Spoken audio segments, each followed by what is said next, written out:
మత్తయి సువార్త 6వ అధ్యాయం, మత్తయి సువార్త 6వ అధ్యాయం 9వ వచనం నేను చదువుతాను చూడండి. కాబట్టి మీరు ఇలాగూ ప్రార్థన చేయుడి, పరలోకమందున్న మా తండ్రి, నీ నామం పరిశుద్ధపరచబడును గాక, నీ రాజ్యము వచ్చును గాక, నీ చిత్తము పరలోకమందు నెరవేర్చున్నట్లు భూమి యందును నెరవేరును గాక. చాలండి. పరలోకమందున్న మా తండ్రి, నీ నామం పరిశుద్ధపరచబడును గాక అని ప్రార్థన చేయాలట. నీ రాజ్యము వచ్చునుగాక అని ప్రార్థన చేయాలట. ఇంకో ప్రార్థన ఏం చేయాలి? నీ చిత్తం పరలోకములో నెరవేర్చున్నట్లు భూమి యందును నెరవేరునుగాక. ఆమేన్ చెప్దాం గట్టిగా. అలా చేయమంటున్నాడు ఆయన ప్రార్థన. చాలామంది మామూలుగా దీన్ని జపాలు ఉంటాయి కదా, హిందువులు పూజలు ఏమైనా చేస్తారనుకోండి, అంత అయిపోయిన తర్వాత లాస్ట్లో ఓం భూర్భువస్వః తత్సవితుర్వరేణ్యం భర్గోదేవస్య యోనం ప్రచోదయాత్ అని ఒక మంత్రం చదువుతారు, ఒకటి. అలాగా మన వాళ్ళు చర్చ అంతా అయిపోయిన తర్వాత, ప్రార్థన ముగించిన తర్వాత, ఆమేన్ పరలోకమందున్న మా తండ్రి, నీ నామం పరిశుద్ధపరచబడును గాక, నీ రాజ్యం వచ్చును గాక, నీ చిత్తం పరలోకమందు జరిగినట్టు భూమి మీద జరిగినాక మానుదిన ఆహారం నేడు తెచ్చి అక్కడ దాకా బట్టి కొట్టాను. నాకు తెలియదు ఇది ఒక జపం ఉంటుంది చాలా చోట్ల. అదొక అలాగంటారు కొంతమంది. యేసు రక్తం విజయం, శిలువ రక్తం విజయం, ప్రవేశనామం సంపూర్ణ విజయం, అపవాది క్రియలకు అనంత నాశనం కలుగుగాక. ఇలాగ ఒక్కొక్క చిన్న జపాలు, శ్లోకాలు ఏదో ఒకటి ఫినిషింగ్ టచ్లు ఉంటాయి. అలాంటి ఫినిషింగ్ టచ్ల్లో ఈ ప్రార్థన కూడా చేర్చారు. దీనికి ఏమో పరలోక ప్రార్థన అని ఓ పేరు కూడా పెట్టారు. అందులో 3వ లైన్ ఏమంటుందంటే, పరలోకమందు దేవుడు ఆయన అనుకున్నదట అక్కడ ఎలా జరుగుతుందో భూమి మీద కూడా అలాగే జరగాలి అని ప్రార్థన చేయమన్నాడు ప్రభు. హల్లెలూయా. అంటే ప్రభు ప్రేయర్ రిక్వెస్ట్ అనమాట ఇది. ఆయన ఏమంటున్నాడంటే, నేను పరలోకంలో ఏమనుకుంటే అది జరుగుతుంది. నిజమే. ఎంత లైటింగ్ కావాలితే అంత లైటింగ్, ఎంత టెంపరేచర్ కావాలితే అంత టెంపరేచర్. ఏ ఇన్స్ట్రుమెంట్ కానీ ఆయన అనుకున్నాడో ఆ ఇన్స్ట్రుమెంట్ వాయిస్తారు. అక్కడ ఏ పాట పాడమంటే అక్కడ ఆ పాటే పాడతారు వాళ్ళు. దేవదూతలు ఎంతమంది ఉండాలనుకుంటే అంతమంది. అక్కడ ఇంకేమీ ఆయనకి ఇష్టం లేనిది ఏది అక్కడ జరగదు. అక్కడ సాతాను ఉండడం ఇష్టం లేదు, కిందకు దోసాడు పోయాడు. దేవునికి ఇష్టం లేనిది పరలోకంలో ఏది జరగదు, అంతా ఆయన చిత్తమే జరుగుతుంది. కాకపోతే భూమి మీద జరగట్లేదట, భూమి మీద దేవుని చిత్తం జరగట్లేదట. అందుకని ఏమని చెప్పమన్నాడంటే, పైన ఎలాగైతే నా ఉద్దేశాలు నెరవేరుతున్నాయో భూమి మీద కూడా అలాగే నెరవేరాలని మీరు ప్రార్థన చేయండి అని అన్నాడు. అక్కడ మళ్ళాంటి వాళ్ళు ఉంటే ఏమని అడుగుతాం అంటే, మేమెందుకు చేయాలి బాబు అని అడిగితే ఆయన ఏం చెప్తారంటే, మీ వల్ల జరగట్లేదురా బాబు అంటాడు. అంతే. ఆయన చిత్తం భూమి మీద ఎందుకు జరగట్లేదంటే దానికి కారణం మనమే. దేవదూతలు దేవుని మాట వింటారు కాబట్టి ఆయన చిత్తం జరుగుతుంది అక్కడ. మనిషి దేవుని మాట వింట కాబట్టి భూమి మీద దేవుని చిత్తం జరగడం కష్టమవుతుంది. అందుకు దేవుడు నా చిత్తం భూమి మీద జరగాలని ప్రార్థన చేయండి అని అన్నాడు. అయితే ఈరోజు వాక్యం ఏంటంటే, మనం దేవుని చిత్తం చేయడం గురించి ఇట్ల గురించి కాదు. ఒకవేళ వస్తే దాన్ని చెప్పుకుందాం. కానీ ఒకవేళ భూమి మీద దేవుని చిత్తం కనుక జరిగితే పరిస్థితులు ఎలా ఉంటాయి? పరిస్థితులు ఎలా ఉంటాయి? ఇప్పుడు పరిస్థితులు ఎలా ఉన్నాయి? తిట్టుకోవడం, కొట్టుకోవడం. మొన్న తమిళనాడులో చాలా ఘోరం. కాంగ్రెస్ అతన్ని మాయం చేశారట, తగలెట్టేశారు. 2 రోజుల తర్వాత బాడీ తగలబడిపోయి దొరికింది. ఎలా జరుగుతున్నాయి? ఎంత ఘోరంగా జరుగుతున్నాయి చూడండి. అంటే ఇంకా మనుషులు నీతి, నిజాయితీ, మంచితనం ఇలాంటివన్నీ వదిలేసారు చాలామంది. వదిలేసి అధికార దాహం లేదా కోరికలు తీర్చుకోవడానికి ఇంకా రకరకాలుగా చంపుకుంటున్నారు, కొట్టుకుంటున్నారు, కేసులు వేసుకుంటున్నారు, పరుగులు పెడుతున్నారు, దాక్కుంటున్నారు, దాచేస్తున్నారు. ఎన్నండి విధ్వంసం జరుగుతుంది. పక్కన మారణాయుధాలు, యుద్ధాలు, బాంబులు, ఇవే. అంటే భూమి ఎంతో దౌర్భాగ్యమైన స్థితిలో ఉంది. దేవుడు ఇలాంటి పరిస్థితులు ఆయన ప్రేమించిన మనుషులకి ఇస్తాడా? ఇలాంటి సమాజాన్ని దేవుడు మనుషులకి ఇవ్వాలని కోరుకుంటాడా? ఇలాంటి సమాజంలో దేవుని యొక్క పిల్లలు బతకాలని దేవుడు కోరుకుంటాడంటే కాదు, నమ్మమాటికి కాదు. ఎందుకంటే ఆయన మంచి దేవుడు, అన్నీ మనకి మంచి ఇవ్వాలనుకుంటాడు. దేవుని చిత్తం భూమి మీద జరక్క పరిస్థితులు ఎలా ఉన్నాయి? ఒకవేళ దేవుని చిత్తం భూమి మీద జరిగితే ఎలా ఉండేదంటావు? దేవుని చిత్తం భూమి మీద జరిగితే ఈ సొసైటీ ఎలా ఉండొచ్చు? ఈరోజు వాక్యం అంతా ఒక ఇమేజినేషన్, మిమ్మల్ని కళల ప్రపంచంలో తీసుకెళ్తాను, నేను ట్రై చేస్తాను. ఊరికినే ఒక ఇమేజినేషన్ అంతే, ఏమి ఈరోజు మనకి ఏమి చెప్పను నేను. అసలు అలా జరుగుంటే, కేవలం దేవుడు అనుకున్నట్టే జరుగుంటే ఏమవుతుంది? అసలు దేవుడు ఎలా ఉండాలని ఈ సొసైటీని కోరుకున్నాడు, దాని గురించి మాత్రం ఈరోజు చూద్దాం. దేవుడు మనతో మాట్లాడునుగాక. తల వంచుతారు, చిన్న ప్రార్థన. దేవుని స్తోత్రం, హల్లెలూయా. దేవుని చిత్తం పరలోకంలో జరిగినట్లుగా భూమి మీద జరిగి ఉంటే ఎలా ఉండేది? ఏదో ఒక స్టేజ్లో, కనీసం ఏదో ఒక స్టేజ్లో దేవుడు ఏమనుకున్నాడో 100% అది జరిగి ఉంటే ఎలా ఉండేది? మనం ఎక్కడి నుంచి వద్దామంటే ఏదైనా తోట దగ్గర నుంచి వద్దాం. దేవుడు ఓ మంచి తోట వేశాడు. తోటలో అంట అన్ని రకాల ఫ్రూట్స్ చెట్లు ఉన్నాయంట. అలాంటి ఇప్పటికొచ్చి ఎవడ వేయలేదు. ఎందుకంటే ఒక దేశంలో కొన్ని రకాలు పండితే, ఒక దేశంలో కొన్ని రకాలు పండితే, కొన్ని అయితే కొన్ని చోట్ల చేర్చారు, అన్ని జరగలేదు. ఆ తోట అలా కాదు. ప్రతి జాతి వృక్ష ఫలాల మొక్కలు అందులో ఉన్నాయట, చెట్లు అయిపోయి. తోటలో ఆదాము ఉన్నాడు, అవ్వ ఉంది. దేవుడు ఇవన్నీ తినడు కానీ అదొకటి తినొద్దన్నాడు. అవన్నీ తిన్నారు కానీ అదొకటి తినేవాళ్ళు కాదు. అపవాది వాళ్ళతో ఆ పండు తినిపించాడు. ఒకవేళ ఆ పండు ఆదాము అవ్వలు తినలేదనుకోండి, బైబిల్ ఉండదు, చర్చీలు ఉండవు, ప్రాసంగికులు, పాపం, పరిశుద్ధత, నరకం, చచ్చిపోతాం, చావు ఏమీ లేవు. అస్సలు ఏమీ లేవు. ఎటర్నల్. ప్రతి ఒక్కరూ శాశ్వతమైన జీవులం.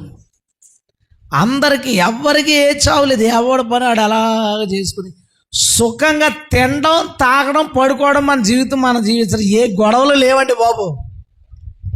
అసలు దేవుని చిత్తం భూమి మీద జరిగితే ఎలా ఉంటుందో చెప్తున్నాను. వాళ్ళు ఊహించు, ఏమీ లేదు, ఏ గొడవలు లేవు, అసలు ఏ గొడవలు లేవు. ప్రశాంతమైన సంతోషకరమైన జీవితం.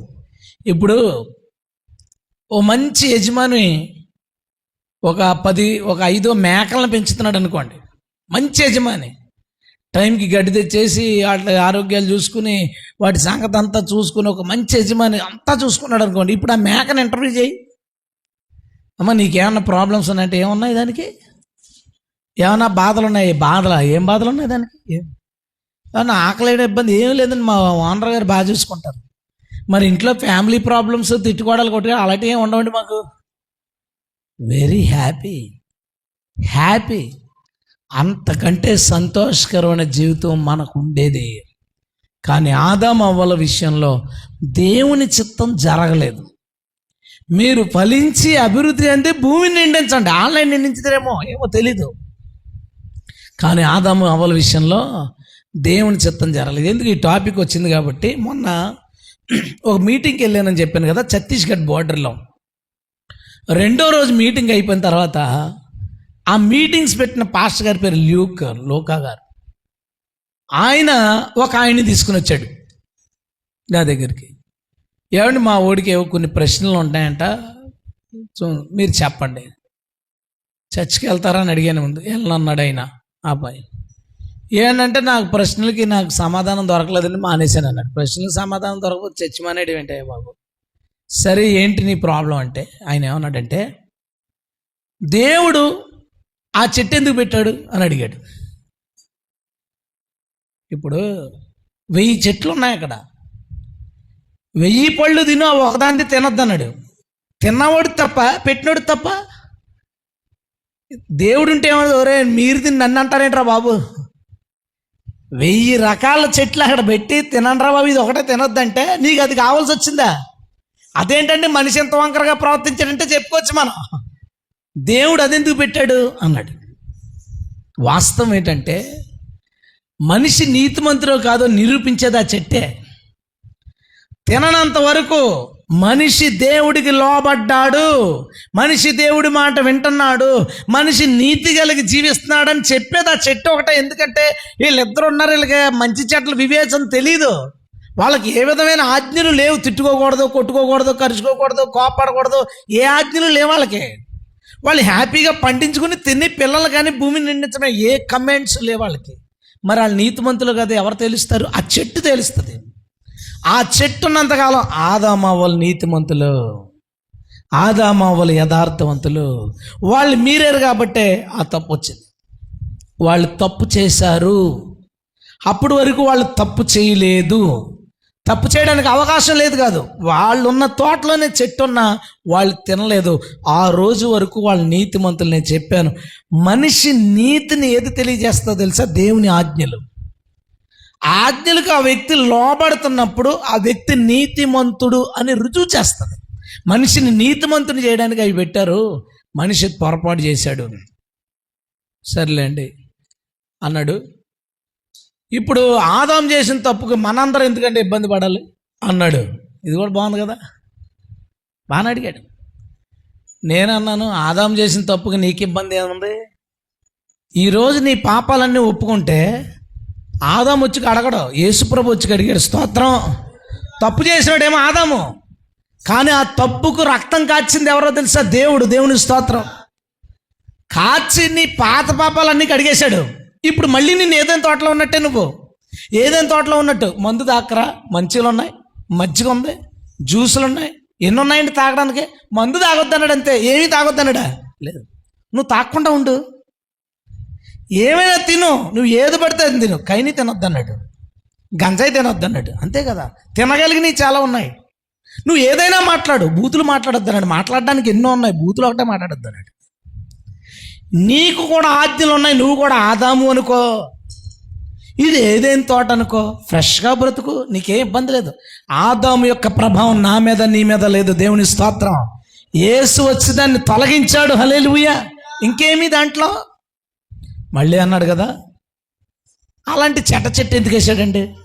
చెట్టు అది ఏమని ఉందండి? చెట్టు పేరు దయచేసి చెప్తారా? మంచి చెడ్డల తెలివినిచ్చే వృక్షమా, తెలివితేటలు పాడు చేసేది అది? చెప్పండి. మంచి చెడ్డల తెలివినిచ్చే వృక్షం మంచి చెట్టే అది. ఆ పండు తింటే ఎందుకు తప్పైందంటే తినొద్దు అన్నది తిన్నాడు కాబట్టి. పండు తింటే పాపం రాలే, తినొద్దు అన్నది తిన్నాడు. ఒకవేళ దేవుడు ఆదాముతో కనుక నువ్వు తోట బయటికి కనుక వెళ్ళొద్దు అన్నట్టు తోట బయటికి వెళ్తే పాపం అప్పుడు సాతాను ఏం చేస్తారు? తోట బయట ఉండి రండి మీరు బయటకు వస్తే దేవతలు అవుతారు అంటాడు. ఆజ్ఞ అది కాదు, అది విషయం. పండు తినడం కాదు, దేవుడు వద్దన్న పని చేశారు. పండు చెడ్డది కాదు. ఆ పండు తిన్నందుకు నీ నాలెడ్జ్ ఇంకా పెరిగింది, నీ తెలివితేటలు ఇంకా పెరిగినాయి. ఎంతటి తెలివితేటలు వచ్చినాయంటే దేవుడు వంటి తెలివితేటలు వచ్చినాయి. దేవుని స్తోత్రం. ఆ చెట్టు చెడ్డది కాదు. ఏమన్నాడు ప్రభు? మంచి చెడ్డలను ఎరుగునట్లు మనిషి కూడా మన వంటి వాడయ్యాడు. నా 3వ అధ్యాయంలో లేదా మాట? మన వంటి వాడు అయిపోయాడు వాడు. మనకి ఎంత తెలివితేటలు ఉన్నాయో నన్ను ఎలా వివేచించగలనో అంతటి వివేచన జ్ఞానం వాడికి వచ్చింది. ఆ చెట్టు చెడ్డది కాదు, మనం దాన్ని తినడం వల్ల మంచి చెడ్ల వివేచన వచ్చేసినందుకు తప్పు చేస్తే దేవుడు కొట్టాల్సి వచ్చింది. అదే వివేచన రాలేదనుకో, నీకు తప్పు ఒప్పులు వివేచన తెలియదు కాబట్టి నువ్వు తప్పు చేసినా దేవుడు నిన్ను కొట్టడు. అందుకోసం తినొద్దన్నాడు. నిన్ను కొట్టకూడదని, నువ్వు ఒకవేళ తప్పులు చేసినా, కోపంతో అరిసినా, ఏం చేసినా నీకు తప్పని తెలియదు కాబట్టి నీ మీదకి శిక్ష రాకుండా చేద్దామని తినొద్దన్నాడు. కానీ మనిషి ఏం చేస్తాడంటే నేను తెలుసుకోవాలనుకున్నాను తిన్నాను అన్నాడు. పోన్లే అదేం కాదు, సరే బాగానే ఉంది, అది కూడా ఒప్పుకున్నాడండి. ఒప్పుకుని ఏమన్నాడంటే, గట్టిగా భూమి మీద మన జీవితం ఎంత ఉంటుందండి? 30 సంవత్సరాలు ఉంటుంది. అంటే ఊహ తెలిసిన తర్వాత, ప్రభువుని తెలుసుకున్న తర్వాత, ముసలోళ్ళు కాకముందు 30 సంవత్సరాలు లెక్క చెప్పాడు అతను. ఓకే, 30 సంవత్సరాలు మనం తప్పు చేసినందుకు అంతకాలం నరకంలో ఉంచడం న్యాయమని అడిగాడండి. నేను అన్నాను, ఒకడిని కత్తితో చంపడానికి ఎంత టైం పడుతుంది? ఒక 5 నిమిషాలు. జైలు ఎంతకాలం వేస్తారు? 14. 5 నిమిషాల్లో చంపితే 14 సంవత్సరాలు. ఒకడిని గంటతో కాల్చి చంపారు, ఎంతసేపు పడుతుంది? ఒక అరసెకను, కొన్ని సెకను. 1 సెకండ్లో ఒకడిని చంపినందుకు 14 సంవత్సరాలు జైల్లో ఇస్తే 30 సంవత్సరాలను సెకండ్లో మార్చుకుని ఒక్కొక్క సెకండ్కి 14 సంవత్సరాలు ఇంటూ చేసుకుంటే ఎంత అవుద్ది? నేను అన్నాను అతనితో, మనుషులు పాపులైన మనమే మనం రాసుకున్న చట్ట ప్రకారం ఒకరిని చంపితే 14 సంవత్సరాలు జైల్లో ఉండాలంటే పరిశుద్ధుడు ఎంత పెద్ద శిక్ష వేస్తాడు.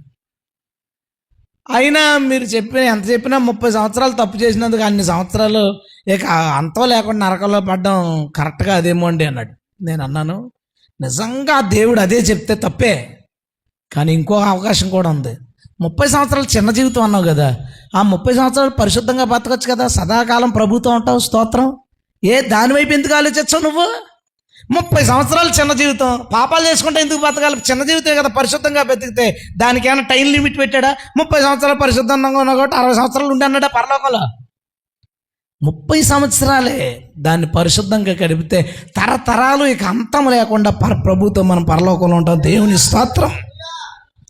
వెళ్ళిపోతాం. ఇంకోటి అడిగాడు, వెళ్ళి అన్నాడు, ఏదైనా అండి ఈ ఆదాము వలన మనకి ఏది లేదో అదే కావాలని పెద్దన్నాడు. ఆదాం పండు తిన్నది. ఈ బాధలంతా ఏంటంటే దేవుడి మీద వేసేయాలి నింద. తప్పు నాది కాదు, తప్పు మనిషిది కాదు, చెట్టు పెట్టింది ఎందుకు తప్పు అయింది? తప్పు చేసిన వాడిని శిక్షించినందుకు కూడా తప్పు అయిందే. నీ తప్పుల గురించి ఆయన చచ్చిపోడు, అది అవసరం లేదు. నీ తప్పులు ఒప్పుకుంటే ఫ్రీగా కడిగేస్తాడు, అది అవసరం లేదు. నీవు కనుక పరిశుద్ధంగా బ్రతికితే పరలోకం తీసిపోతాడు, అది అవసరం లేదు. ఏం కావాలంటే ఎందుకు చెట్టెట్టాలి, ఎందుకు శిక్ష చేయాలి, ఎందుకు చెట్టెట్టాలి, ఎందుకు శిక్ష. ఏంటంటే ఆదాం పండు తినడం వల్ల మనకు కూడా దేవుడు ఏదొద్దంటే అది చేయాలనిపించేస్తుందంట. నేను ఒకసారి ఆదికాండం చదివా మళ్ళీ చదువు ఒకసారి. 2వ అధ్యాయం తీయండి.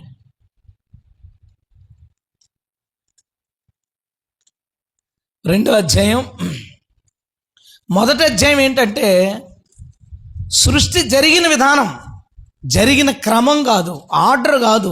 ఫస్ట్ అధ్యాయం ఏంటంటే ఏ రోజు ఏం జరిగిందో చెప్పాడు, అది ముందా వెనకాల అనేది ఆర్డర్లో చెప్పలేదు, మామూలుగా చెప్పాడు. 2వ అధ్యాయంలో 4వ వచనం చివరి చూడండి. దేవుడైన యెహోవా భూమిని ఆకాశముని చేసిన దినమందు భూమి ఆకాశాలు సృజించబడినప్పుడు వాటి వాటి ఉత్పత్తి క్రమం, ఆర్డర్ లైన్ అది. ఆ లైన్లో ఏమైందట, ముందు నరుని చేశాడట. అంటే ఇతని బాధ ఏంటంటే అసలు అవ్వనెందుకు చేశాడు అనేది.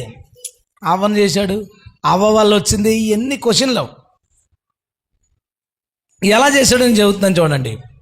పొలంలో చెట్లు లేదట, ఎందుకంటే మనిషి లేడు. దేవుడు వర్షం కురిపించాడు, ఆవిరి లేచిందట, భూమిని తడిపిందట. నేల మండితో నరుణ్ణి నిర్మించి నాసికారంధ్రాల్లో జీవవాయువుగా నరుడు జీవాత్మ అయ్యాడట. అప్పుడు దేవుడైన యెహోవా ఏదైనా ఒక తోట వేసాడట.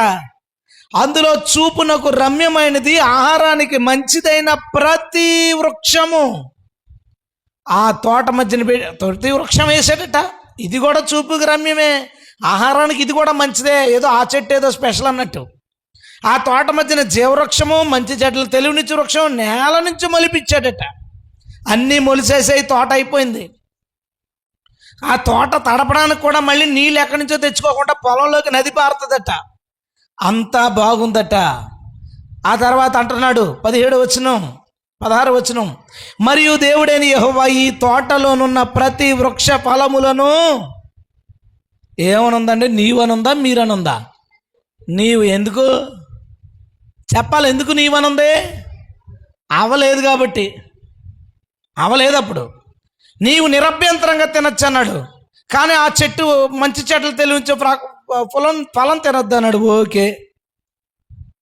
18వ వచనం, మరియు దేవుడైన యెహోవా నరుడు ఒంటరిగా నుండుట మంచిది కాదు, వానికి సాటి అయిన సహాయము వాని కొరకు చేయుదును అనుకోని. ఆగండి అబ్బాయిలు. అప్పుడు ఏం చేశాడు దేవుడు? స్త్రీని చేశాడు. బాగా చదివారా బైబిల్ మీరు? కింద చదవండి.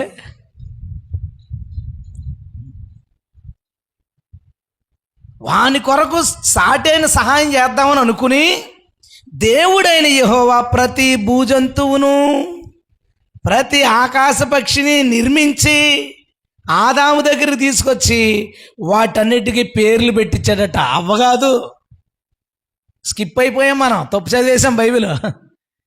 మనకి సహాయం చేయడానికి జంతువులు ఉన్నాయి. అందుకే ఎవడన్నా తెలియనోడు వస్తే అరమని ఎవడన్నా కుక్కకి ట్రైనింగ్ ఇచ్చాడా? కుక్క కాపలా ఎందుకు కాస్తుంది? ఊరకుక్కన కాపలా కాస్తుంది, ఏ కుక్కన కాపలా కాస్తుంది? హెల్ప్. గేదెలోంచి పాలు వస్తాయి, ఆవులోంచి పాలు వస్తాయి, మేకలోంచి గొర్రెలోంచి ఉన్ని ఇవన్నీ ఎందుకు చేశాడు? పక్షులు ఇవన్నీ మనిషికి హెల్ప్ చేయడానికంటే ఇడు ఒక్కడున్నాడు. ఈ ఒక్కడు ఎలా బతుకుతాడు? ఇతనికి సాటి అయిన సహాయం అంటే అప్పుడు దాకా ప్రాణులు లేవు. సముద్రంలో ప్రాణులు ఉన్నాయి కానీ భూమి మీద మనిషితో పాటు తిరగడానికి ప్రాణులు లేవు. ఒక్కడు ఉన్నాడని భూమిలోంచి పులులు, సింహాలు, పక్షులు అన్నిటినీ భూమిలోంచి పుట్టించాడు. అందుకే అవి కూడా చచ్చిపోయి మట్టిలో మట్టి అయిపోతాయి. మేటర్ అర్థమైందా? అవి కూడా మట్టిలోంచి వచ్చినాయి కాబట్టి మొన్న అయిపోద్ది. అలాగ అన్ని రకాల జంతువులు, పక్షులు అన్నిటినీ సృష్టించాడట. వాటన్నిటినీ తీసుకొస్తే రంగురంగుల పక్షులు, రకరకాల జంతువులు, ఒక్కొక్కటి ఒక్కొక్క రకమైన హెల్ప్. ఒక్కొక్క పక్షి ఒక్కొక్క రకమైన హెల్ప్. ఓ పక్షి ఏమో మనకు పని చేయకుండా క్రిములు, పొలాన్ని పాడు చేసే క్రిములు తినేద్దాం. ఇంకో పక్షి ఏమో ఇంకొక ఉపయోగం ఇన్ని రకాలుగా తయారు చేసాడట. తయారు చేసిన తర్వాత అన్ని పేర్లు పెట్టాడు. దేవుడు అనుకున్నాడు వీడు చాలా హ్యాపీగా ఉంటాడని. అయినను ఉందామాట, చదవండి. అయినను ఇన్ని రకాల జంతువుల్ని, పక్షుల్ని సహాయంగా ఇచ్చినా ఆదాం మాత్రం ఆడికి హ్యాపీ లేదట, ఆదాంకి ఆనందం లేదట. అందుకని దేవుడు ఆదాము వంటి ఒక స్త్రీని చేస్తే తనకి సాటైన సహాయం అవుతుంది అని చేశాడు. పండు తినక ముందు సంతృప్తి పడలేదంటే పండు తిన్న తర్వాత సంతృప్తి పడలేదా? పండు తిన్నాడు అప్పటికి ఆదాము, అవునా? అంటే పండు సమస్య ఇదేమన్నా? కాదు. అతని ఉద్దేశం అది. ఇన్ని చెట్లు ఉన్నాయి, ఇన్ని జంతువులు ఉన్నాయి, ఇన్ని పక్షులు ఉన్నాయి మనకు సహాయంగా, మనం చాలు, ఇంతకంటే ఏం కావాలని అనుకోలేదంట. అయినా డల్లగా కూర్చున్నాడంట, పని అవట్లే. అప్పుడు దేవుడు ఆదాముకి సాటి అయిన సహాయం చేత, ఆడవాళ్ళు ఫీల్ అవ్వకండి, మిమ్మల్ని మొగోళ్ళ కింద పుట్టించేద్దరు దేవుడు. ఏం స్త్రీ లేకుండా పురుషులు పుట్టరేటండి? పుట్టగలరు, దేవుడు ఏదైనా చేయగలడు. అందుకే అంతగా అలాగ ఈ సృష్టిలో ఆడజాతి లేకుండా పిల్లలు కానీ, చెట్లు ఉన్నాయి, పక్షులు ఉన్నాయి, జంతువులు ఉన్నాయి, అన్ని చాలా రకాలు ఉన్నాయి. ఇదంతా వేరే విషయం, దాని గురించి మనం అంత దూరం వెళ్ళొద్దు. కానీ మనిషి ఎలాంటి వాడంటే ఉన్నదాంతో సంతృప్తి పడకుండా ఇంకా ఏదో కావాలని కోరుకుంటున్నాడు. అది పండు తినకముందు నుంచే నీ స్వభావం, నా స్వభావం అది. దానికి పండు తిన్నాడు దాని గురించి అయింది కాదు. దేవుణ్ణి నిందించవచ్చు నేను చెప్పాలనుకున్నది అది. మనిషి యొక్క పొరపాటుకి, మనిషి యొక్క లోపానికి, మనిషి యొక్క తప్పిదానికి దేవుణ్ణి మనం నిందించొద్దు. ఇదంతా చేసుకున్నది మనం, కానీ దానికి పరిష్కారం చూపించింది దేవుడు. దేవుని స్తోత్రం. ఆయన ఎప్పటికీ మంచోడు, ఎప్పటికీ గొప్పోడే. ఆయన అన్నీ మంచి చేశాడు. నేను పాడు చేసుకున్నాను కాబట్టి నీ కర్మ అనలేదు. మళ్ళీ వాటన్నిటినీ బాగు చేసి మనల్ని నూతన సృష్టిగా చేయడానికి ఇష్టపడ్డాడు ఆయన. హల్లెలూయా. ఏదైనా తోటలో దేవుని చిత్తం జరగకుండా ఆపింది మనమే, మనుషులమే.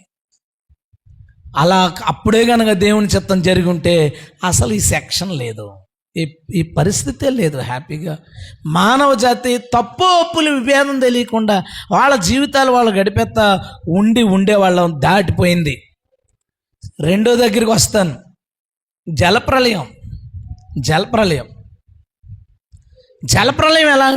ఎలాంటి పరిస్థితి అంటే, మనుషులందరూ అట భూమి మీద వారి మార్గములను చెరిపేసుకున్నారట, పాడు చేసుకున్నారట. వాళ్ళ దారిలో పాడు చేసుకుని చెడిపోతే దేవుడు జలప్రలయం ద్వారా భూమి అంతటిని ముంచేయాలని డిసైడ్ అయిపోయి ఈ నోవా కుటుంబాన్ని తప్ప మొత్తం జలప్రలయంలో ప్రపంచం అంతటిని ముంచేశాడు. సుమారు 1 సంవత్సరం 11 నెలలు పట్టింది నీరు తగ్గడానికి. సుమారు 1 సంవత్సరం పాటు ఇంకేముంటాయి జంతువులు, ఏదో ఆ చేతలు తప్ప ఇంకేం లేదు.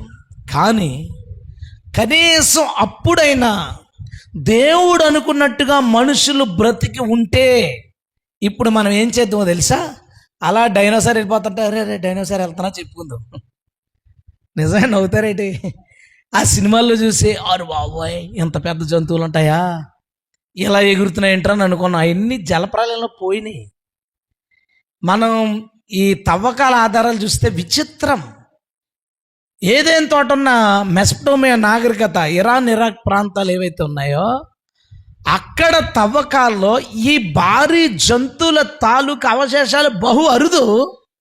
వాటికి బాగా దూరంగా మన దేశంలోనూ ఇంకా చాలా దూరంగా మాత్రం ఈ డైనోసార్లు బాగా దొరుకుతున్నాయి. అంటే దేవుడు ఏం చేశాడంటే రకరకాల జంతువులన్నింటినీ క్రియేట్ చేసి మనుషులున్న ప్రాంతానికి చాలా దూరంగా బ్రతకమని వదిలేసేటట్లని. అలా మనుషులు స్ప్రెడ్ అయ్యేటప్పుడు వాటన్నిటిని మన వాళ్ళు మచ్చిక చేసుకున్నప్పుడు డైనోసార్లు మన పాక దగ్గర ఉండేమో ఏదోటి.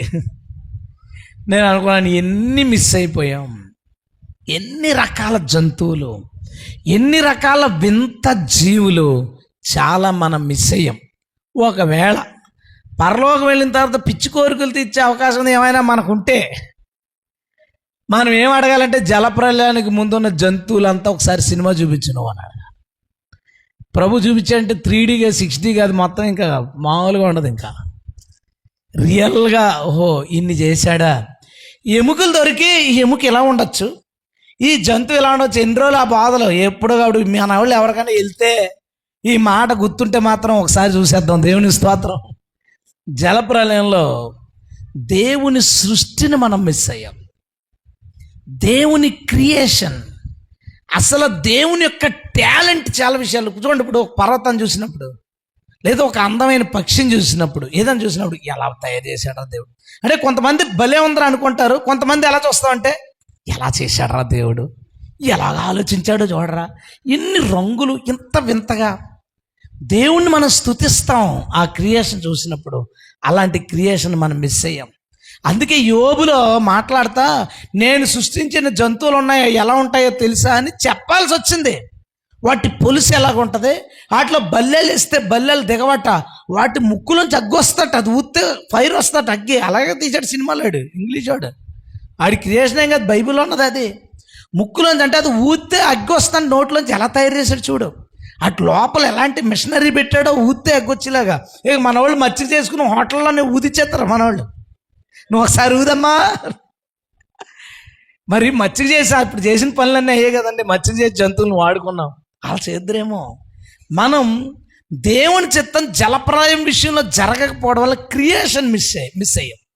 క్రియేషన్తో పాటు చాలా డెవలప్మెంట్ మిస్ అయ్యాం. అప్పటికి చాలామంది జనం ఉండేవారు, వాళ్ళందరూ కానీ బ్రతుకుంటే చాలా డెవలప్మెంట్ చాలా ఎక్కువైపోయింది. మళ్ళీ ఒక ఫ్యామిలీ నుంచి మనం స్టార్ట్ అయ్యాం. దేవుని చిత్తం జరగకపోవడం వల్ల దేవుని సృష్టి మనం మిస్ అయ్యాం కొన్ని విషయాలు. నెంబర్ 3, అది అయిన తర్వాత అబ్రహాం దగ్గరికి వద్దాం. అబ్రహాంతో దేవుడు ఏమన్నాడు, నీకు నేను బిడ్డనిస్తాను, వచ్చే నేను అనుకున్న చోటికి. అలాగే ప్రభా వచ్చేసాడు. కొంతకాలం కొన్ని సంవత్సరాలు అయిపోయిన తర్వాత దేవుడు అబ్రహాముకి శారా ద్వారా ఇస్సాకుని ఇద్దాం అనుకున్నాడు. కానీ ప్రభు చిత్తానికి వ్యతిరేకంగా హాగరు ద్వారా ఇస్మాయిల్ పుట్టాడు. ప్రభు చిత్తంలో అది కాదు. అది దేవుని చిత్తమే భూమి మీద జరిగి ఉంటే ఈ అడవిగాడిది లాంటోడు, మనం ఏం తిట్టట్లేదు, యేసుప్రభు అన్నమాట. అది నవ్వకండ్రా బాబు. ఎలాంటోడంట, అడవిగాడిది లాంటోడంట. అతని చెయ్యి అందరికీ, అందరి చెయ్యి అతనికే రివర్స్లో ఉంటుందట. మనం చేసే విధానం వేరట, వాళ్ళు చేసే విధానం వేరట. అలాంటి వాడు ఒకడు పుట్టాడు. పోన్లే, అతనితో పోయిందా? వంశాలు పెరిగి చెట్ట చివరికి ఏమైందో తెలుసా? దేవుని సంఘానికి, లోకానికి విరుద్ధమైన ఒక సమాజం ప్రారంభమైంది. మీ కఠినత్వం ప్రపంచానికి తెలియాలి, మీ క్రూరత్వం ప్రపంచానికి తెలియాలి, మతం కోసం యుద్ధం చేయండి, చంపండి, మీరు ఎలాగ ఉండండి అలాగ ఉండండి అని చెప్పే ఒక మతం ప్రారంభమైంది. 250 కోట్ల మంది ఉన్నారండి ఈ భూమి మీద నుంచి. ఈ అడవిగాడిది సమాజాన్ని తీసేసి ఊహించొకసారి. ఉగ్రవాదం లేదు, తీవ్రవాదం లేదు, గన్నం లేవు, ఏమీ లేవు. ఈ మధ్యన మన రీసెంట్గా ఎవరో ఇంటికి ఒక గిఫ్ట్ వచ్చిందంట, ఓపెన్ చేసి ప్లగ్ ఉందంట, ఏదో ప్లగ్ పెట్టగానే పేలిపోయింది. తండ్రి కూతురు అక్కడే చచ్చిపోయారు, కూతురు కోమలా ఉంది. ఇంకో కూతురు. బాంబులు, పార్కుల్లో బాంబులు, రైల్వే స్టేషన్లో బాంబులు, ఎయిర్పోర్ట్లో బాంబులు, ఆ దేశాల మీద విమానాల దాడులు, ఈ దేశాల మీద క్షిపణి దాడులు. అసలు ఈ 250 కోట్ల మంది లేకుండా ఊహించి ఎలా ఉంటుందో? ప్రశాంతత, ఉగ్రవాదం లేదు. డబ్బులు ఎక్కువైపోయాయి, డబ్బులు ఎక్కువ బాంబులకి, గన్నలకి, అణ్వాయుధాలు తయారు చేయడానికి వాడేసే పరిస్థితి. ఇంకొన్ని రోజులు పోతే ఇంకా ప్రమాదాలు చూడబోతాం. ఆ జాతి ద్వారా, నా మాట గుర్తుపెట్టుకో, ఆ జాతి ద్వారా ఎందుకంటే అపవాది ఈ భూమి మీద పనిచేసేటప్పుడు ఒక క్రూరమైన సైన్యం వాడికి ఇవ్వబడుతుంది. బైబిల్లో ఉన్నమాట అది. ఆ క్రూరమైన సైన్యం మనుషుల్ని కనికరించకుండా దారుణంగా వాళ్ళని ఇబ్బంది పెడతారు. ఆ క్రూరమైన సైన్యం వీళ్ళే. ఈ భూమి మీద క్రూరమైన జాతి లేదుక, ఇక ఇంకో క్రూరమైన జాతి లేదుక, వాళ్ళే అది. ఎందుకంటే వాళ్ళ గ్రంథంలో కూడా ఉంది, యేసుప్రభు మళ్ళీ వస్తాడు, వచ్చినప్పుడు ఎల్లో కలర్ బట్టలు వేసుకుంటాడు, వచ్చి ఈ భూమిని పరిపాలించినప్పుడు అతనికి పెద్ద సైన్యం కావాలని ఉంది. ఆ క్రీస్తు విరోధి వచ్చినప్పుడు వీళ్ళందరూ ఇతనేరా మన దాంట్లో మన మత గ్రంథాల్లో, ఇతర గ్రంథాల్లో, ఖురాన్లో లేదు కానీ ఇతర గ్రంథాల్లో ఉన్నది ఇతనే అనుకుని వీళ్ళందరూ అతని వెనకాల వెళ్ళి ఈ 666 ముద్ర బహుశా బలవంతంగా వేయించే వాళ్ళు వీళ్ళే కావచ్చు. వీరి ద్వారానే దారుణమైన హింసలు మనుషులు ఎదుర్కోవలసి ఉండొచ్చు. అది నా అభిప్రాయం. మొత్తానికి అంత దూరం కాకపోయినా ఇప్పుడైనా మనందరము ఎదుర్కొంటున్నాం, ఈ ప్రపంచం ఎదుర్కొంటున్న పెద్ద సమస్య తీవ్రవాదం. ఆ తీవ్రవాదం అనేది ఆ రోజు పుట్టకపోనండి, దేవుని చిత్తం భూమి మీద జరగకపోతే శారా ఏమనుకుని ఉంటుంది, ఏముంది ఓ కొడుకు పుట్టాడు దాన్ని ఏముంది, పోయిన తర్వాత ఇస్సాకు పుడితే అయ్యో ఇస్సాకు పుట్టాడే, పోలే వాడు వచ్చాడు, పెద్ద మ్యాటరే ఉంది. శారాకి అది పెద్ద విషయం కాదు, కానీ ఈరోజు అది పెద్ద విషయం. దేవుని చిత్తానికి వ్యతిరేకమైన ఈ భూమి మీద జరిగినప్పుడు ఆ రోజు అది చిన్నది కావచ్చు, ఆ రోజు సామాన్యమైనది కావచ్చు, కానీ ఒకరోజు అది ఒక పెద్ద సమస్య. కాబట్టే దేవుడు తన చిత్తాన్ని జరిగించాలని కోరుకుంటాడు. హల్లెలూయా. మనం తొందరపడతాం, అది చిన్నగా చేస్తాం, అది చాలా పెద్దదవుతుంది. ఈరోజు ఎవడు తుడిచిపెట్టలేని సమస్య తీవ్రవాదం, మతోన్మాదం. అసలు మతోన్మాదం ప్రారంభమైంది అక్కడ. ఆ మతోన్మాద జబ్బు మన దేశస్తులకు కూడా పట్టింది. ఇది సమస్య. తర్వాత స్టెప్కి వెళ్ళిపోదామండి. తర్వాత స్టెప్కి వెళ్దాం. అబ్రహాంని తిరుగు, ఎంత తిరిగితే అంత నీదే. కనాన్లో కొంత భాగం తిరిగాడు. దేవుడు కొంతకాలానికి ఏమన్నాడో తెలుసా, ఈ కనాన్లో నువ్వు తిరిగింది కాదు, ఈ కనాన్ అంతా నీకు ఇచ్చేస్తానన్నాడండి. కనాను ప్రాంతం అంతా సుమారు ఒక 550 కిలోమీటర్ల పొడవు, ఒక 700-800 కిలోమీటర్ల వెడల్పు, చాలా పెద్ద ఏరియా. ఆ ఏరియా ఎంత విశిష్టమైందో తెలుసా, లోయలు ఉంటాయి, కొండలు ఉంటాయి, ఎడార్లు ఉంటాయి, సారవంతమైన నేల ఉంటుంది, అన్ని రకాల నీళ్లు, వాతావరణాలు, నదులు, సముద్రాలు అన్నీ ఉంటాయి. ఎలా క్రియేట్ చేశాడో ఆ ల్యాండ్ అసలు చూడండి. నీకు తవ్వితే నీళ్ళు కాలితే నీళ్ళు వస్తాయి, ఇంకో చోట తవ్వితే పెట్రోలియం కాలితే పెట్రోలియం వస్తుంది. తవ్వుకుని తీసుకోవడం. బ్యారెల్ ఎంత, ఇది ఎంత, అదంతా పెరిగిపోయింది. 120 రూపాయలు, 130 రూపాయలు. ఎలక్షన్ రాగానే 9 రూపాయలు, 10 రూపాయలు తగ్గించి ఎలక్షన్ అయిపోగానే మన నెత్తి మీద రేట్లని ఎన్ని రోజులు చేస్తారు బాబు. తవ్వుకుంటే పెట్రోల్ వచ్చేద్ది. పెట్రోల్ రేటు పెంచితే పెంచుకో, మా బావిలో ఉందని కొట్టించుకోవడమే మన బావిలో. స్తోత్రం. అలాంటి నేలది, అలాంటి నేల. దేవుడు అన్నాడు ఇచ్చేస్తాను, తీసుకోండి అన్నాడు. కానీ ఇశ్రాయేలు ప్రజలు లోబడలేదు. తర్వాత ఎప్పటికో రాయబడిందండి, సొలొమోను కాలంలో దేవుడు అనుకున్న ల్యాండ్ అంతా ఇశ్రాయేలుకి వచ్చిందట. స్తోత్రం. కానీ సొలొమోను కొడుకు కాలంలో మళ్ళీ మొక్కలైపోయింది. వాళ్ళ పిల్లల కాలంలో మొక్కలైపోయి ఒక పీలిక మిగిలింది. చిన్న పీలిక మిగిలింది ఇశ్రాయేల్ రాజ్యం. ఆ పీలిక పట్టుకుని ఆ పీలికలో ఉన్నవాళ్ళు ప్రపంచానికి వ్యాక్సిన్లు అందజేశారు, మెడిసిన్లు అందజేశారు, వైద్యం అందజేశారు, వ్యవసాయం ఎలా చేయాలో నేర్పిస్తున్నారు.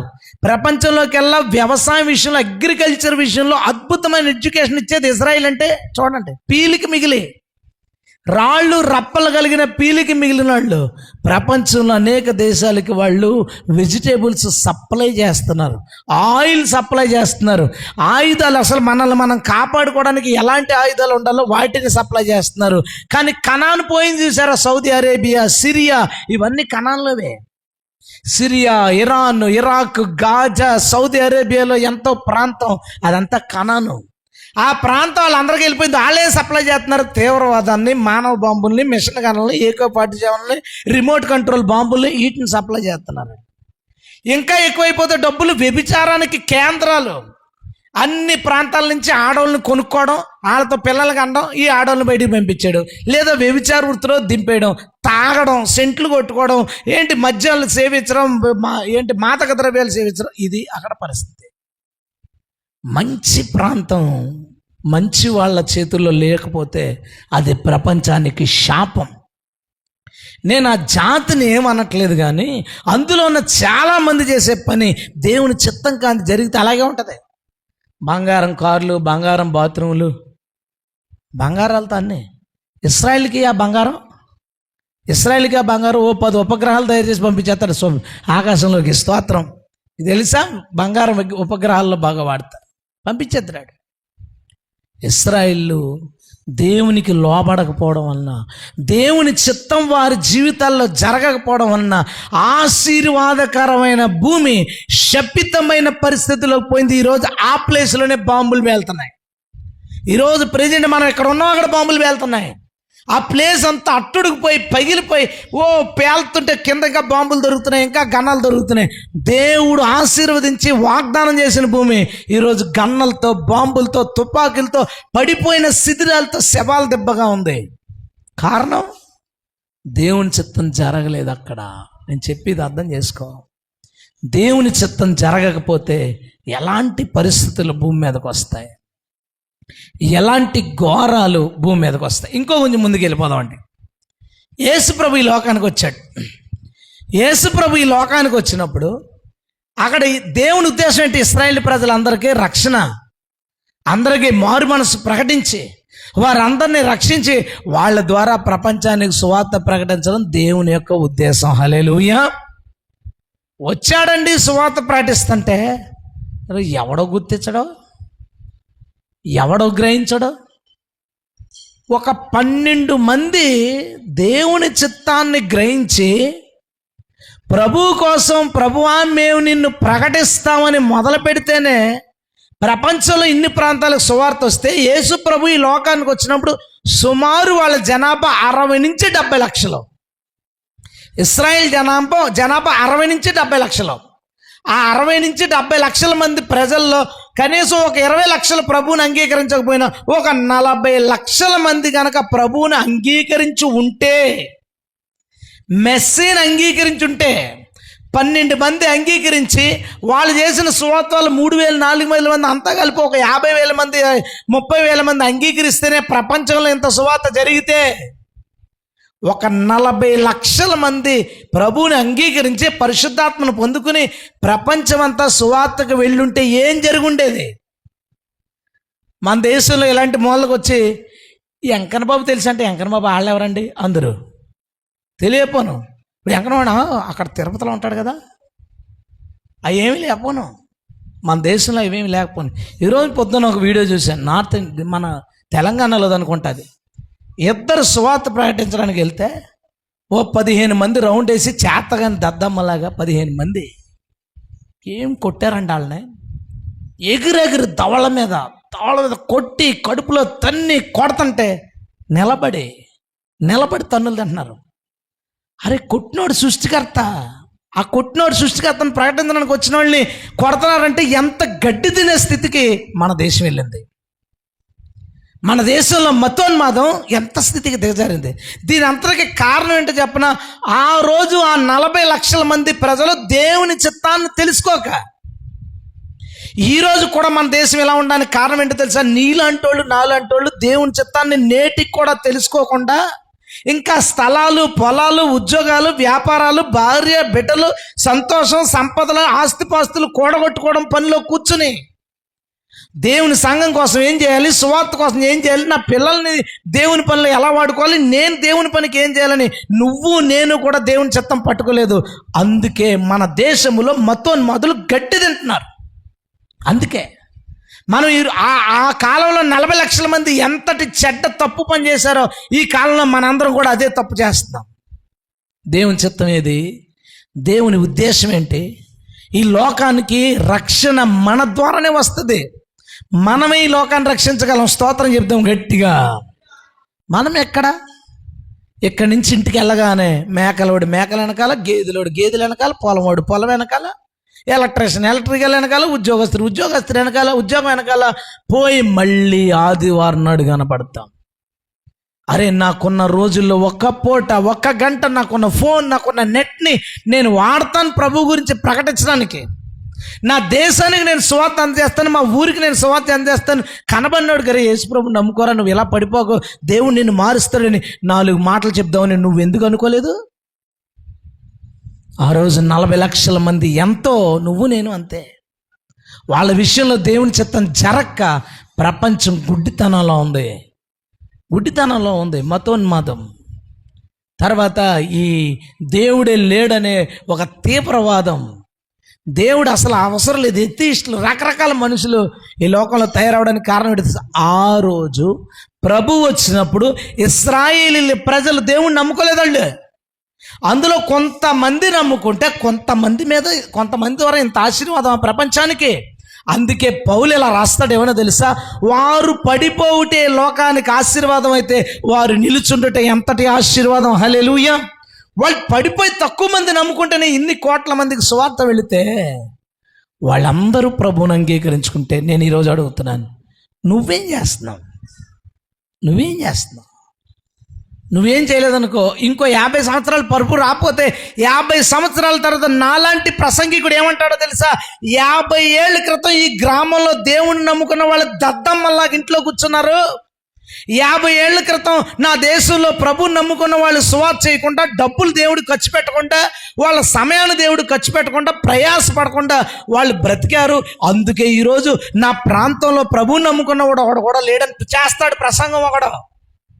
అదే ఈరోజు మనందరం కష్టపడితే ఒక మంచి ప్రపంచం ఈ లోకానికి వస్తుంది. హల్లెలూయా. మనందరం ప్రయాసపడితే దేవుని చిత్తం జరుగుతుంది భూమి మీద. దేవుని చిత్తం అంటే ఏంటో తెలుసా? అంతటా అందరూ మారు మనసు పొందాలని ఆయన కోరుచున్నాడు. హల్లెలూయా. ఆయన చిత్తం ఏంటో తెలుసా? అందరూ మారు మనసు పొందాలి. అందరూ మారు మనసు పొందాలంటే ఎలా మారు మనసు పొందేస్తారు? మారు మనసు పొందిన వాళ్ళు వారిని మారు మనసు పొందేలా చేయాలి. హల్లెలూయా. ఏది మండుతుందో అదే మిగతా దాన్ని మండించగలదు. మారు మనసు పొందినవాడే మరి కొంతమందిని మారు మనసు పొందించగలడు. హల్లెలూయా. మనందరం ఏం చేస్తున్నాం? ఖాళీ. మధ్యాహ్నాలు 2 గంటలకి 3 గంటలకి ఎవరికన్నా ఫోన్ చేస్తే అందరితో ఒకటే గొంతు, హలో, పడుకున్నాడు ఇడు. అందరూ పడుకుంటారు మధ్యాహ్నం. 2 గంటల పని చేయొచ్చు కదా దేవుడికి. చచ్చిపోతావా మధ్యాహ్నం పడుకోకపోతే? రోజుకి 6 గంటలు చాలు తెలుసా. నాలాంటి ఏ ఎక్స్పెరిమెంట్లుగా పంపారంటే కొత్త పుస్తకం వస్తే 3 గంటలు పడుకున్నా ఆరోగ్యంగా ఉండొచ్చు అంటాను. నేను అంతే పడుకుంటాను. 6 గంటలు పడుకుంటారు కదరా రాత్రులు మీరు. 8 గంటలు పడుకుంటారు కదా రాత్రులు మీరు. పగలు కూడా ఎందుకు పడుకోవడం? పని చేయొచ్చు కదా దేవుడి పని. ఏదో ఒకటి దేవుడి పని చేయొచ్చు కదా, ఏదో ఒకటి కష్టపడచ్చు కదా, ఏదో కరపత్రిక పంచచ్చు కదా ఎవరికైనా. ఆ రోజు ఇశ్రాయేలు విషయంలో దేవుని చిత్తం జరగలే. మనందరితో ఏమన్నాడు తెలుసా? మీరు వెళ్ళి సువార్త ప్రకటించండి. హల్లెలూయా. నాకు శిష్యుల్ని తయారు చేయండి. మనందరం అడుగు పెడితే మళ్ళా అద్భుతమైన దేవుని చిత్తం మళ్ళీ ఈ లోకంలో కనబడుతుంది. హల్లెలూయా. దేవుని ఉద్దేశాలు అద్భుతంగా నెరవేర్చబడతాయండి. ముందుకెళ్ళాలి, భయపడకూడదు. కొంతమంది నాకు సలహా ఇచ్చారు. ఈ మీటింగ్ అయిన తర్వాత నా ఆప్తులు, నేనంటే ఇష్టం ఉన్నవాళ్ళు అయ్యి ఉండొచ్చు. వాళ్ళు ఏమన్నారంటే, ఈ వివాదాలు ఎందుకు, ప్రశాంతంగా పరిచయం చేసుకోవచ్చు కదా, ఈ గొడవలు ఎందుకు, వెనకాల నుంచి ఎవడవుతున్నాడో చూసుకోవడం ఎందుకు, ఎదురుగుంటే వస్తాడు ఆడితో ఫైట్ ఎందుకు, ఈ వివాదాలు ఎందుకు, శుభ్రంగా మీకు తెలిసిన 4 మాట మాడితే కాకినాడలో మంచి సైట్ కొనుక్కోగలరు, చర్చి కట్టుకోగలరు, హ్యాపీగా అది ఇది చూసుకుంటే మీరు మీ కుటుంబం హ్యాపీగా వెళ్ళిపోవచ్చు కదా. వెరీ గుడ్, హ్యాపీగా వెళ్ళిపోవచ్చు. కానీ నా విషయంలో దేవుని చిత్తం అది కాదు. అందరూ ఇలా బతకాలని అంటలేదు, కానీ నా విషయంలో దేవుని చిత్తం అది కాదు. నేను ఎన్నో విషయాల్లో దేవుని చిత్తం చేయలేదు. కొన్ని విషయాల్లో దేవుని చిత్తం చేస్తేనే నేను ఎంత ఎక్కువ పరిచయం చేస్తే, ఇక నుండి ప్రతిరోజు నేను దేవుని చిత్తం చేస్తే ఇంకెంత సేవ చేస్తానో నేను. దేవుని స్తోత్రం. మీరు ప్రభు చిత్తం చేయండి. ఒక్కరోజు ఒక ఆదివారం ఎవరన్నా పిలిచారనుకోండి వాక్యం చెప్పడానికి, ఆ రోజు అనుకుంటాడు కదా చెప్పేసి, నేను ఇంకా ఎర్రగా వాడబడిపోతున్నాను, ఇంకా వచ్చేస్తా వెళ్ళిపోదాం. మళ్ళా 6 నెలల దాకా అలాంటి సాక్ష్యం వినబడదు. ఎందుకంటే మనం ప్రయత్నించాం. మనం ప్రయత్నించాం. దేవుడు ఒక అవకాశం ఇస్తాడు, అక్కడి నుంచి మనం పరిగెత్తాలి. దేవుడు ఒక తలుపు తెరుస్తాడు, అక్కడి నుంచి ఆ తలుపు నుంచి ఆ దారి ఎంత దూరం చూపించిందో అంత దూరం పరిగెత్తాలి. అక్కడ ముయ్యబడిన డోర్ ఉంటుంది, దాన్ని మళ్ళీ దేవుడు తెరుస్తాడు. హల్లెలూయా. గుమ్మాల దగ్గర కూర్చుంటారేట్రా ఎప్పుడూనే? తెరిచాడండి దేవుడు. ఎవడన్నా పిలిస్తేట వెళ్ళి చెప్తారట. ఎవరన్నా అవకాశాలు తెరిచి స్టేజ్ వేసి మైక్ ఇస్తే చెప్తావా? ఇంకేం చేయవా నువ్వు? ఇంకేం చేయవు? గ్రౌండ్ వర్క్ చేయవా? మన పాదాలు నేల మీద మోపి అడుగులేమా? మన నోరు తెరిచి మన రక్షకుడు గురించి ప్రకటించమా? ప్రకటించాలి. దేవుని చిత్తం మన జీవితంలో జరిగితే ఎంత మేలు. దేవుని చిత్తం జరగకపోతే జరిగే నష్టాలు చూసాం. జరిగితే ఎంత మేలండి, ఎంత లాభం అండి. అట్టి కార్యాలు దేవుడు మన జీవితాల్లో చేయునుగాక. ఆఖరిగా మాట చెప్తాను, అంటే ముగించడానికి కదా, ఆఖరి పాయింట్. మళ్ళీ అలా అనుకున్నారు కనుక ఆఖరి పాయింట్ ఏంటంటే, దేవుడు ఏమన్నాడంటే, మీరు బహుగా ఫలించటం వలన తండ్రి మహిమపరచవలను. మీరు ఫలించవలనని తండ్రి కోరుచున్నాడు. దేవుని స్తోత్రం. దేవుడి చిత్తం ఏంటో తెలుసా? మనందరము ఫలించాలి. అబ్బా, మనందరం ఫలించాలి. ఫలిస్తే ఫలం అంటే మనకు తెలుసు. గలతీ పత్రిక 5:22 ఎవడైతే ఫలిస్తాడో వాడు ఎలా ఉంటాడంటే ప్రేమ, సంతోషం, సమాధానం, దీర్ఘశాంతం, దయాలత్వం, మంచితనం, విశ్వాసం, సాత్వికం, ఆశానిగ్రహం, ఈ క్వాలిటీస్ ఉంటాయంట వాళ్ళు. మనం ఫలిస్తే ఏమవుతుంది? మనం ఫలిస్తే ఏం చేస్తాం? ఒకసారి ఒక కేసులో నన్ను పిఠాపురం తీసుకెళ్లారు పోలీస్ స్టేషన్కి. మనం ఏం చేయలేదు, సాక్ష్యం కింద, మీరేమనుకోకండి. అక్కడ గాంధీ గారి ఫోటో ఉంది, నెహ్రూ గారి ఫోటో ఉంది, అంబేద్కర్ గారి ఫోటో ఉంది, ఆ పక్కన మదర్ తెరీసా ఫోటో ఉంది. మదర్ తెరీసా రాజ్యాంగం రాసిందా? స్వాతంత్రానికి పోరాడిందా? పోనీ భారతదేశానికి ప్రధానమంత్రిగా కానీ ఏదైనా రాష్ట్రానికి ముఖ్యమంత్రిగా పనిచేసిందా? ఆవిడ ఫోటో ఎందుకు వచ్చింది అక్కడికి? ఎందుకు వచ్చిందో తెలుసా? ఆమె ఫలించి ప్రేమ అనే ఫలం ఉంది, ఆ ప్రేమను భారతదేశం మీద కుమ్మరించింది. దేవుని స్తోత్రం. ఏమి చేయలేదు ఆమె ఏం పొలిటికల్ బ్యాక్గ్రౌండ్ లేదు ఆమె మన దేశం కాదు. ఆమె చూడటానికి వచ్చి ఇక్కడున్న పరిస్థితులు చూసి దేవుని ప్రేమను బట్టి హృదయం చలించిపోయి దేవుని ప్రేమను భారతదేశం మీద కుమ్మరిస్తే, ఎప్పటికి కూడా మదర్ తెరీసా బొమ్మలు ఉన్న కీ చైన్లు వాడేవాళ్ళు ఉంటారు, మదర్ తెరీసా పేరు పెట్టుకున్న స్కూల్స్ ఉంటాయి, మదర్ తెరీసా బొమ్మ బండి మీద స్టిక్కరింగ్ చేయించుకున్న వాళ్ళు ఉంటారు, ప్రతి అనాథ శరణాలయాల్లో ఉంటుంది, పోలీస్ స్టేషన్లో ఉంటుంది, కోర్టుల్లో ఉంటుంది. ఇవిడే ఒక ఆమె ఫలిస్తే ప్రపంచం నెత్తి మీద పెట్టుకుంటుందా? స్తోత్రం. ఇప్పుడు భూమి మీద 400 కోట్ల మంది క్రైస్తవులు ఉన్నారు. ఏవోజాకులు, సపాతోలు, ఈ చెత్త చెదారం మొత్తం తీసి పడుతూ 150 కోట్ల మంది క్రైస్తవులు ఉన్నారనుకుందాం. ఈ 150 కోట్ల మంది ఫలించి వాళ్ళ ప్రేమను గనక ప్రపంచం మీద కుమ్మరిస్తే మునిగిపోద్దండి ప్రపంచం. హల్లెలూయా. దేవుని ప్రేమలో మునిగిపోద్ది. మార్క్ జూకర్బర్గ్ అని ఫేస్బుక్ అధినేత, అతను క్రిస్టియన్. అతను ఏం చేశాడంటే, కూతురు పుట్టిన శుభ సందర్భంగా ఊరికినే ఆయన దానం చేయడం ఇష్టం, చాలా చేశాడు. 3 లక్షల కోట్లు ఇచ్చాడండి. ఎంత? 3 లక్షలు కాదు, 3 కోట్లు కాదు, 3 లక్షల కోట్లు. ఎన్ని సున్నాలు ఉంటాయి వేసుకో నువ్వు, ఓపుకున్నంతసేపు సున్నాలు చుట్టుకోవడమే. 3 లక్షల కోట్లు ఇచ్చాడు. బిల్ గేట్స్ ప్రతి ఆదివారం చర్చికి వెళ్తాడు. మనకున్న ఈ కంప్యూటర్లన్నీ ఆయన, మైక్రోసాఫ్ట్, ఇంకా చాలా ఉన్నాయి. ఈ బిల్ గేట్స్ ఎంత బిజీలో కూడా చర్చికి వెళ్ళే క్రిస్టియన్ అతను. మనోడు ఏం చేస్తాడు తెలుసా? ప్రతి సంవత్సరం లేదా అతనికి అవకాశం దొరికినప్పుడల్లా 1,50,000 కోట్లు ఎత్తుంటాడు. ఎంత? ఇద్దరు వాళ్ళ ప్రేమను ప్రపంచం మీద అలా వేస్తే, కరువు దేశాలు ఉండేవి ఒకప్పుడు, అవి వీళ్ళ డబ్బుల ద్వారా కరువు దేశాలకి ఆహారం వెళ్ళింది. హల్లెలూయా. మంచినీళ్ళు వెళ్ళినాయి, వనరులు ఎన్ని, విద్యుత్ వెళ్ళింది. వాళ్ళందరూ బతుకుతున్నారు. వాళ్ళు ఎవరి పేరు చెప్పుకుంటారో తెలుసా? వాళ్ళ ఇళ్ళలో ఎవరి ఫోటోలు ఉంటాయో తెలుసా? ఈ జూకర్బర్గ్ ఫోటోలు లేదా ఈ బిల్ గేట్స్ ఫోటోలు ఉంటాయి. ఎందుకున్నాయో తెలుసా? ఫలించి వాళ్ళ ప్రేమను భూమి మీద వేశారు. భూమి మీద వేశాను. డిసీజులు, ముఖ్యంగా రోగాలు వ్యాప్తి అరికట్టడం కోసం లక్ష కోట్లు ఇచ్చేస్తుంటాడు బిల్ గేట్స్. 1,00,000 కోట్ల. మొన్న ఇంక జూకర్బర్గ్ ఉండలేక ఏమన్నాడు తెలుసా? నాకు వచ్చిన డబ్బు అంతట్లో 99% చారిటీకి ఇస్తాను, 1%తో మేము బ్రతుకుతాం. దేవుని స్తోత్రం. అరే 100లో 10 ఎవరా బాబు అంటే నీ ఏడుపు మామూలు ఏడుపు కాదు. 100లో రూపాయి తీసుకుంటాడట, 99 రూపాయలు ఇస్తాడట. ఎందుకు అంత పని? జూకర్బర్గ్ ఫలించాడు. వాళ్ళ ప్రేమను ఈ ప్రపంచం మీద కక్కారు వాళ్ళు. మన ప్రేమ కనీసం మన ఇంట్లో చూపించు. నీ ఆత్మ ఫలించి ప్రేమ నీ ఇంట్లో చూపితే నీ ఇంటి నుంచి ఒక్క కేసు కూడా కోర్టుకి వెళ్దావు, పోలీస్ స్టేషన్కి వెళ్దావు. రెండోది, నీ ఇరుగు పొరుగు వాళ్ళు నీ మీదకి వచ్చినా సరే నువ్వు తిరిగి గొడవలేదు కాబట్టి ఆ కేసు కూడా వెళ్దావు.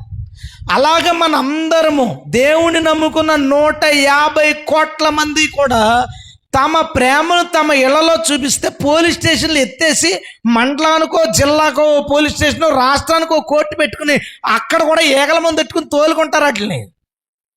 ఎందుకంటే నీ ఇంటి నుంచి ఒక్క కేసు వెళ్ళదు, నీ ఇంటి నుంచి ఒక్క గొడవ కొట్లాట వెళ్ళదు. నీ ఇరుగు పొరుగులు కూడా నేను చూసి వాళ్ళ జోలికి వెళ్ళకూడదురా, వాళ్ళలాగా ఉండాలిరా అని వాళ్ళు ప్రభు నమ్ముకోకపోయినా వాళ్ళు కూడా కామ్గా ఉంటారు. ఈరోజు ప్రపంచంలో శాంతి భద్రతలు ఎందుకు లేదో తెలుసా? నీవు నేను ఫలించక. ప్రపంచంలో సగం మంది క్రైస్తవులు ఇన్ని కేసులు ఎందుకు ఉండాలి? ఇంత రౌడీజం ఎందుకు ఉండాలి? ఇన్ని దొంగతనాలు ఎందుకు జరగాలి? సగం మంది క్రిస్టియన్స్ మనం. ఆ సగం మందిలో సగం మంది ఫలిస్తే ప్రేమ అంటే ఏంటో ఈ లోకానికి తెలుస్తుంది, సమాధానం అంటే ఏంటో ఈ లోకానికి తెలుస్తుంది, మంచితనం అంటే ఏంటో, దానం అంటే ఏంటో, ధర్మం అంటే ఏంటో, దయాళుత్వం అంటే ఏంటో తెలుస్తుంది. నిజంగా మన ఊళ్ళో ఇన్ని కుటుంబాలు ఉన్నాయి కదా, యేసుప్రభు నమ్ముకుని ఒక 20 కుటుంబాలు ఉండొచ్చు. ఈ 20 కుటుంబాలు ఫలించి దయాళుత్వము మంచితనం గలవారైతే ఈ 20 కుటుంబాల వల్ల ఈ చిన్న గ్రామంలో ఒక్కడు కూడా అన్నం లేకుండా ఒక పూట గడపడు. అన్నం లేనివాళ్ళు, మందు లేకుండా ఏ తాతయ్య ఇబ్బంది పడ్డా, ఏ నానమ్మ ఇబ్బంది పడరు, సరైన బట్టలు కట్టుకోవడానికి లేక ఎవరు ఇబ్బంది పడరు. మనం మన ప్రేమని మన ఊర్లో కుమ్మరిస్తే దేవుని చిత్తం జరక్క ఈ దరిద్రం అంతా. ఎన్నో జరిగిపోయిన నష్టాలు జరగనే. ఇప్పుడున్న 150 కోట్ల మంది నిజాయితీ కలిగిన, పోనీ ఎంతో కొంత నిజాయితీ కలిగిన వాళ్ళు, నిజాయితీ ఎందుకు, ఎంతో కొంత నిజాయితీ కలిగిన క్రైస్తవులు ఆత్మ ఫలించి ఉంటే, ప్రేమ సంతోషం ఇలాంటివి ఉంటే, అసలు సంతోషం అనేది ఫలిస్తే అమెరికా వాడి నుంచి ఒక్క సినిమా కూడా రాదు. ఈరోజు ఈ ఆస్కార్ అవార్డులు ఇవన్నీ అన్నీ ఆడే, యూనివర్సల్ పిక్చర్స్, వార్నర్ బ్రదర్స్, పెద్ద ఈ జంతువుల సినిమాలు, ఫైటింగ్ల సినిమాలు, కార్ల సినిమాలు, రేసుల సినిమాలు, ఇవన్నీ ఎవడ తెస్తాడు అనుకుంటున్నావు? వాడే తెస్తాడు. నిజంగా వాడు ఆత్మ ఫలించి సంతోషం దేవుళ్ళో ఉందో దీంట్లో లేదనుకుంటే ఈ డబ్బులన్నీ ఖర్చేలేదు. 7,000 కోట్లు వసూలు చేసిందంటే అబ్బా సూపర్ అంటాడు. 7,000 కోట్లు ఎవడైనా నీయే, నువ్వు కలిపి సినిమా చూసి 7,000 కోట్లు ఇచ్చారు. అడిగి 7,000 కోట్లు వసూలు చేసింది తెలుసా మా సినిమా అంటాడు. ఈ లోపు ఫ్యాన్స్ ఒక సినిమా రిలీజ్ అయిందంటే ఫస్ట్ రోజు 50 కోట్లు కొట్టింది మా ఓడిది అంటాడు. వీడు చొక్కా చింపేసుకుని ఎవడరా నువ్వంటే ఫ్యాను. 50 కోట్ల మంది 50 కోట్ల కలెక్షన్ ఫస్ట్ రోజు ఎవడయ్యే చెప్పండి? ఫ్యాన్స్వే. అంటే 50 కోట్లు లాస్ అయ్యి కాలు రగరేసుకుంటాడంటే బుర్ర పోయింది అడిగి. నీ డబ్బులే రా బాబు పోతా, నీ డబ్బులే పోయినాయి. 50 కోట్ల 70 కోట్లు నీ డబ్బులే అయ్యాయి. మళ్ళీ నువ్వు గొప్ప చెప్పుకుంటావు. ఎందుకో తెలుసా? ప్రభువునందు ఆనందించడం తెలియదు, ప్రభువులో ఉన్న సంతోషం తెలీదు. నిజంగా మన ఆత్మ ఫలించే సంతోషం దేవుళ్ళో ఉందని తెలుసుకుంటే ఈ చెత్త వీడియో గేములు ఏముండవు అసలు. నువ్వు ఊహించు. 150 కోట్ల మంది, నువ్వు ఎవడో మారక్కర్లేదు, హిందువులు ఎవడో మారక్కర్లేదు, ముస్లిమ్స్ ఎవరో మారలేదు అనుకుందాం, ఎవరో మారలేదు. 150 కోట్ల మంది క్రైస్తవులు ఫలిస్తే ఈ భూమి మీద ప్రస్తుత సమాజంలో చెత్త సినిమాలు, జనాలు టైం వేస్ట్ చేసే వీడియో గేమ్స్ కానీ, లేదంటే ఈ తీవ్రవాదంలో చాలా వరకు ఉండదు, కరువులు ఉండవు, కాటకాలు ఉండవు, జనాలు ఇలాగ అర్ధాంతరంగా చచ్చిపోవడం ఉండవు, కేసులు ఉండవు, ఏముండవండి. శాంతి సమాధానం ఉంటుంది. హల్లెలూయా. అక్కడక్కడో ఒకరు తమ ప్రేమని ప్రపంచంలో వెల్లడి చేస్తే ప్రపంచం మర్చిపోక ఇంకా గుర్తుపెట్టుకుంది, మన దేశం ఇంకా గుర్తుపెట్టుకుంది, పాఠ్య పుస్తకాల్లో ఇంకా వాళ్ళ పేర్లు పెట్టుకుంది మన దేశం. క్రిస్టియన్స్ మన దేశానికి వచ్చి స్వాతంత్ర పోరాటంలో పాల్గొన్నందుకు వాళ్ళ పేర్లు ఇంకా మన టెక్స్ట్ బుక్స్లో పెట్టుకుంది మన దేశం. నిజంగా మన అందరి ప్రేమ లోకంలో చూపిస్తే ఆలోచించు, ఊహించు.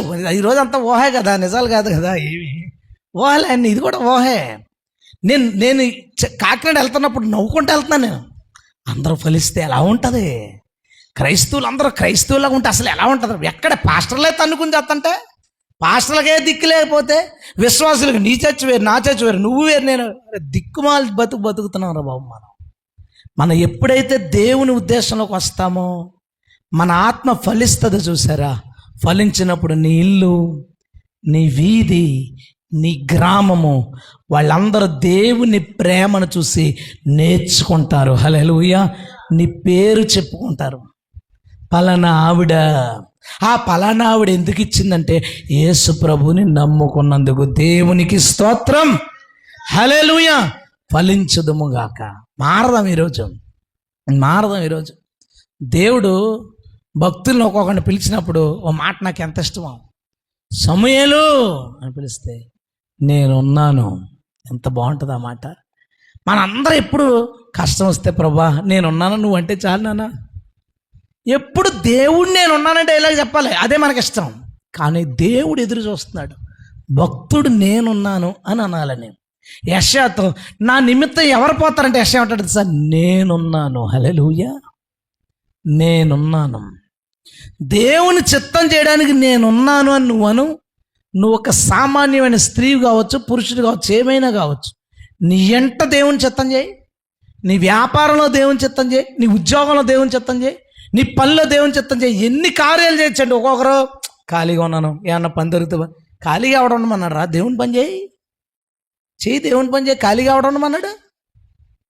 ఇలాగా అన్సీజన్ అండి 3 నెలలు ఖాళీ, ఇంట్లో ఎలా గడపాలో ఈ టైం ఎలా ఏమరా బాబు, దేవుడి పని చేయి. నువ్వు దొరికింది కదా ఖాళీ, కష్టపడు. దేవుని స్తోత్రం. దేవుడు కనుక నీతో ఒక మాట కనుక అనాలంటే నాకు ఈ పని ఉంది అంటే నీ నోట డైలాగ్ ఏమరాలి తెలుసా, నేనున్నాను. మా అత్త ఏమంటుంది, కోళ్ళు ఏమంటుంది, మా ఆయన, మా పిల్లలో మరి వ్యాపారం డబ్బులు దాచుకోవద్దా, రాత్రి పగలు పని చేయకపోతే ఎలా, ఈ డైలాగులు పక్కన పెట్టు.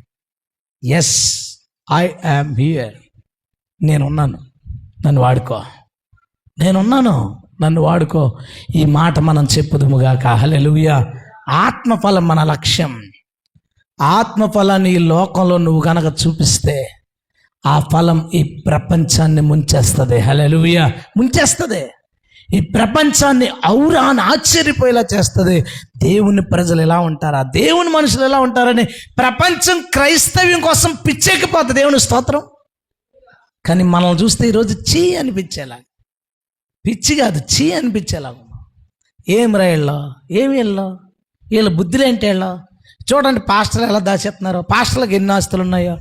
ఏమి ఈ మాటలు ఎందుకు వచ్చినాయి, ఒక్కొక్కడికి ఒక్కో పిచ్చి. ఒక్కొక్కడికి ఫోన్లు 3 నెలలకు ఫోన్ మారుతారో పాస్టర్ గారు, నాకు తెలిసైనా మార్చి విశ్వాసాలు ఏమనుకుంటారండి, నేను అన్నాను ఆయనతో మాట, బ్రదర్ మాట ఏమనుకోకండి, విశ్వాస 15,000 రూపాయల ఫోన్ వాడతా, అతనిచ్చిన దశంభాగాలతో మీరు ₹1,00,000 ఫోన్ వాడారనుకోండి, మీకు మనసు ఎలా అనిపిస్తుంది అన్నాను. ఏం మాట్లాడలేదు. ఏమో మరి ఆయన ఏమనుకున్నాడో నాకు తెలీదు.